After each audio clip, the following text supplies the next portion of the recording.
చేసిపోయారు. ఆ చెత్తను కూడా శుభ్రం చేసే బాధ్యత మీ మీద ఉంది. ఫస్ట్ ఆ చెత్త అంతా క్లీన్ చేయండి. చేసి అదేమ్మా ఎక్కడ వేయాలని నారాయణ గారు చూపిస్తారు ప్లేసు. చూపించినాక అక్కడ వేయండి, మీరు దానికి దోహదం చేయండి.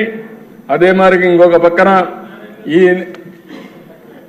జనవరి లోపల, సంక్రాంతి లోపల ఎక్కడ గుంతలన్నీ పూడ్చే బాధ్యత, వాళ్ళు గుంతలు తొగిపోతే ఆ గుంతలన్నీ పూడ్చే బాధ్యత మేము తీసుకున్నాం. ఈరోజు 1-2 కాదు, ఒక్కొక్క కిలోమీటర్ చూస్తే ఎన్ని గుంతలు ఏంటో అర్థం కాని పరిస్థితి.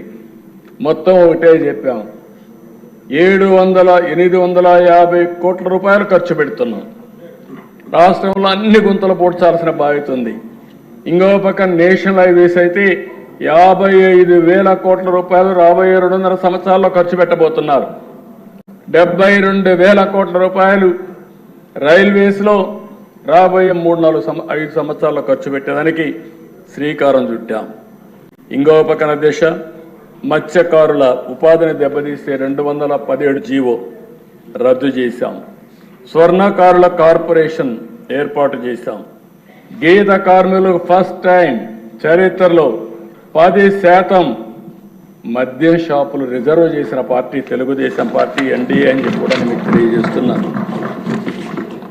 అర్చకుల జీతాలు 10,000 నుంచి 15,000కు పెంచాం. దేవాలయాల్లో నాయీ బ్రాహ్మణుల వేతనాలు 15,000 నుంచి 25,000కు పెంచాం.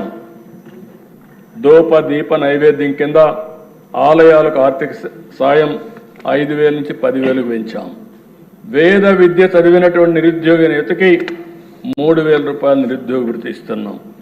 చేనేతలకు జీఎస్టీ ఎత్తేసాం. గృహ నిర్మాణానికి అదనంగా 50,000 రూపాయలు సహాయం చేశాం. రైతులకు గత ప్రభుత్వం బకాయి పెట్టిన 1,674 కోట్ల రూపాయలు విడుదల చేశాం. 4,500 కోట్లతో గ్రామాల్లో మళ్లీ వెలుగులు తేవడానికి 30,000 పనులకు శ్రీకారం చుట్టాం.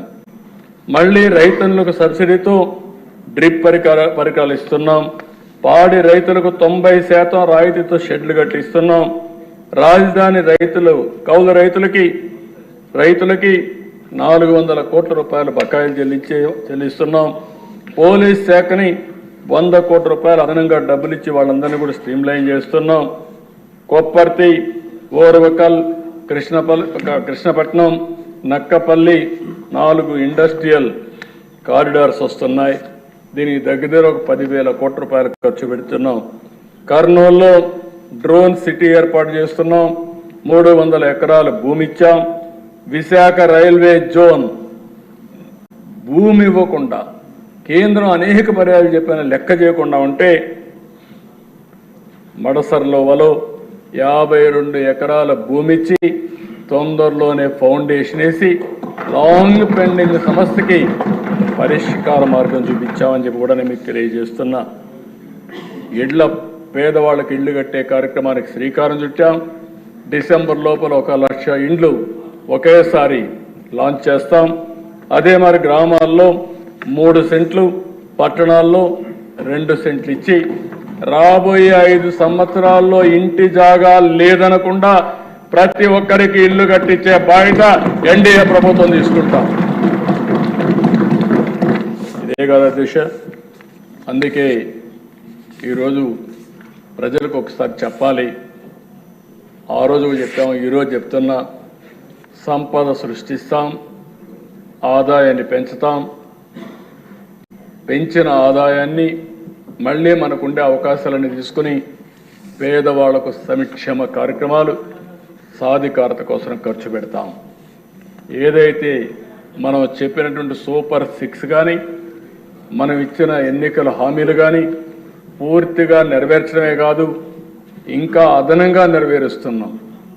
ఓసారి ఎన్నికల మేనిఫెస్టోలో కొన్ని చెప్తాం, మన దృష్టికి కొన్ని వచ్చినప్పుడు అది సంక్షేమం కావచ్చు, అభివృద్ధి కావచ్చు, ఇంకా ఏమేం చేయాలో చేసుకుంటా ముందుకు పోతాం. ఇవన్నీ చేసి ఈ రాష్ట్రాన్ని స్టెప్ బై స్టెప్ ఒకే రోజు నేను చేసేస్తామని చెప్పలేను. ఎందుకంటే ఎప్పుడూ చూడనటువంటి విధ్వంసం చూస్తున్నాను, ఎప్పుడూ చూడనటువంటి అధికారుల్లో నిర్వీర్యం చూస్తున్నాను. వ్యవస్థలు నిర్వీర్యమైపోయినాయి. ఆ వ్యవస్థల్ని రన్ చేసే హెడ్ ఆఫ్ ది డిపార్ట్మెంట్స్ కానీ వ్యక్తులు కానీ ఎక్కడికక్కడ 5 సంవత్సరాల నుంచి ఒక షాక్లో నుంచి బయట వచ్చే పరిస్థితికి వచ్చారు. అదే సమయంలో ఇప్పుడిప్పుడే ప్రతి ఒక్క వ్యవస్థని ఘాట్లో పెడుతున్నాం. ఈరోజు స్వర్ణాంధ్రప్రదేశ్ విజన్ తయారు చేశాం, అది కూడా మనం డిస్కస్ చేస్తాం. అదే మరి కేంద్ర ప్రభుత్వం ప్రవేశపెట్టినటువంటి కర్మయోగి ట్రైనింగ్ ప్రోగ్రామ్స్ అన్ని ఎంప్లాయీస్కి వాళ్ళ అసిస్టెన్స్ కూడా తీసుకుంటున్నాం. ఇంకా ప్రైవేట్ వ్యక్తులు తీసుకుంటున్నాం. ఎంత తొందరగా చేయగలుగుతామో అంత తొందరగా చేయడానికి అనేక చర్యలు తీసుకుని మళ్ళీ అన్ని రాష్ట్రాలతో సమానంగా ముందుకు పోవాలంటే, వీలైతే దీర్ఘకాలంలో ఇంకా ముందుకు పోవాలంటే ఏమేం చేయాలో అవన్నీ చేస్తామని చెప్పి తెలియజేసుకుంటూ, అందులో ఇది మొదటి మెట్టు, ప్రారంభం మాత్రమే ఇది. ఆ ప్రారంభంలో ఉండే అన్నీ కూడా అడ్జస్ట్ చేసిన తర్వాత మొత్తం బడ్జెట్ చూస్తే 2,94,427 కోట్ల రూపాయలు. పోయిన సంవత్సరం యాక్చువల్ కంటే 15% అదనం అని చెప్పి మరొకసారి మీకు అందరికీ తెలియజేస్తున్నాను.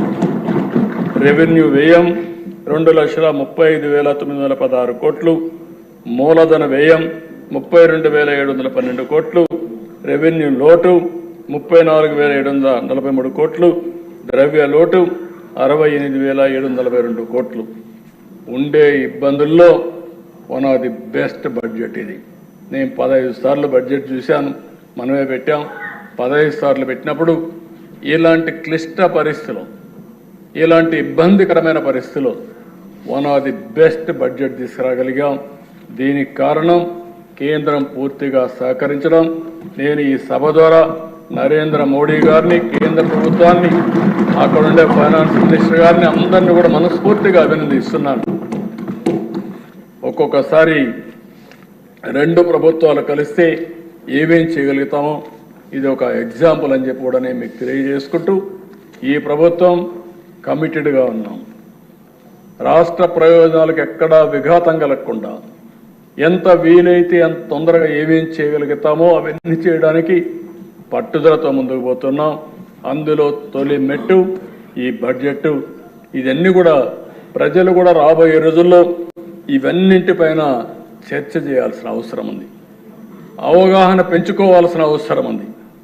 ఒక ప్రభుత్వం వల్ల, మంచి ప్రభుత్వం వల్ల వాళ్ళ జీవితాలు ఏ విధంగా మారతాయి, అదే ఒక దుర్మార్గమైన పరిపాలన వస్తే వాళ్ళ జీవితాలు ఏ విధంగా నాశనం అవుతాయి, ఒక మంచి ప్రభుత్వం వల్ల వాళ్ళ అవకాశాలు ఏ విధంగా మెరుగవుతాయి, ఒక చెడు ప్రభుత్వం వల్ల వాళ్ళ అవకాశాలు ఏ విధంగా కోల్పోతారనే విషయాలు కూడా ప్రజలు గుర్తుపెట్టుకోవాల్సిన అవసరం ఉంది, అధ్యయనం చేయాల్సిన అవసరం ఉంది, చైతన్యవంతులు కావాల్సిన అవసరం ఉంది.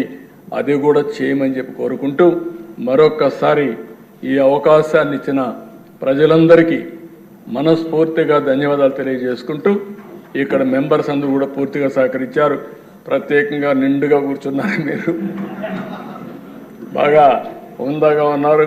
కుర్చీ కూడా కళకళలాడుతూ ఉంది, నవ్వులతో ఆ సభ కూడా జరుగుతూ ఉంది. ఒక ఆహ్లాదకరమైన వాతావరణం వచ్చింది. ఇదే వాతావరణం ఎప్పుడూ ఇక్కడ బాధపడుతూనో భయపడుతూనో పనిచేయక్కర్లేదు. ఫ్రీగా స్వేచ్ఛగా పనిచేయడానికి అందరికీ అవకాశం ఉంటుంది. పని చేసుకునే వాళ్ళకి అవకాశం ఉంటుంది. పని దొంగలను మాత్రం భరతం పడతానే ఉంటాం. అక్కడ రాజీ లేదని చెప్పి మీకు తెలియజేసుకుంటూ, ఈ అవకాశాన్ని ఇచ్చిన మీకు మనస్ఫూర్తిగా నమస్కారాలు, ధన్యవాదాలు. Thank you.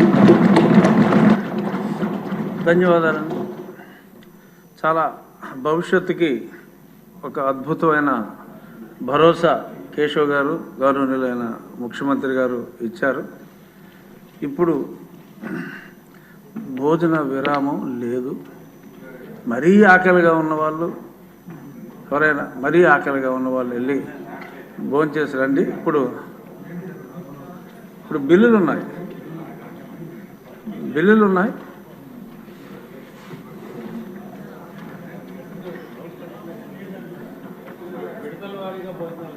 విడతల వారీగా అందరూ ఒకసారి వెళ్ళి తినేమని కాదు.